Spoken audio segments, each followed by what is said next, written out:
So guys আমি মানে বিকালবেলা চান টান করে ভাত টাত খেয়ে এখন মানে আড্ডা মারতে যাচ্ছি। তখনই আমি দেখি মানে আমার একটা মানে বন্ধু আমাদের যে খ্যার আছে সেই জায়গায় মানে একটা ঘর বানাচ্ছে গাইজ। ভিতরে ঘরটা দেখো খুবই সুন্দর হয়েছে গাইজ। আর ভিতরে কিন্তু ইসে দিছে ওই গাছের ডাল ডুল, এই যে ছেলেটা বানিয়েছে গাইজ।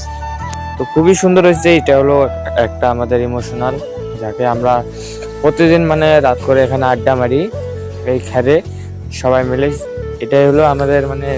আর হ্যাঁ গাইজ, বন্ধু বান্ধবের সাথে একসাথে আড্ডা মারার যে মজাটা সেটা কিন্তু আর অন্য কোথাও পাবে না। আর হ্যাঁ গাইজ, মানে ও যে ঘরটা বানিয়েছে ভালো হয়েছে, কারণ রাত করে অনেক শীত করে এমনিতেও। আর এখন তো অত শীত করবে না, কারণ হচ্ছে এটা হলো খ্যারের।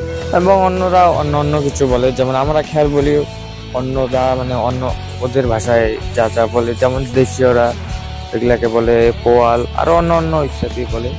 তো ওগুলো শুনে লাভ নেই। তো আমি এখন প্রবেশ করতেছি। তো আমি এখন মানে ভিতরে প্রবেশ করছি। এই যে ভিতরটা হচ্ছে মানে গাছের ডাল ডুল দিয়ে বানিয়েছে গাইস। ভিতরে গাছের ডাল দিয়েছে, আর তার উপরে হচ্ছে খ্যার, এই যে। তো এখন আমি এখান থেকে বাড়াবো, মানে মাথাটাও খুবই ছোট করছে। তখন আমি এখান থেকে বাইরে হচ্ছি গাইস। তো চলো।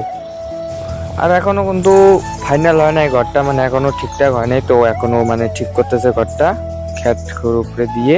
তো এখানে দেখতে পাচ্ছ কত মানুষ এসে পড়েছে দেখার জন্য। তো টাটা, বাই বাই।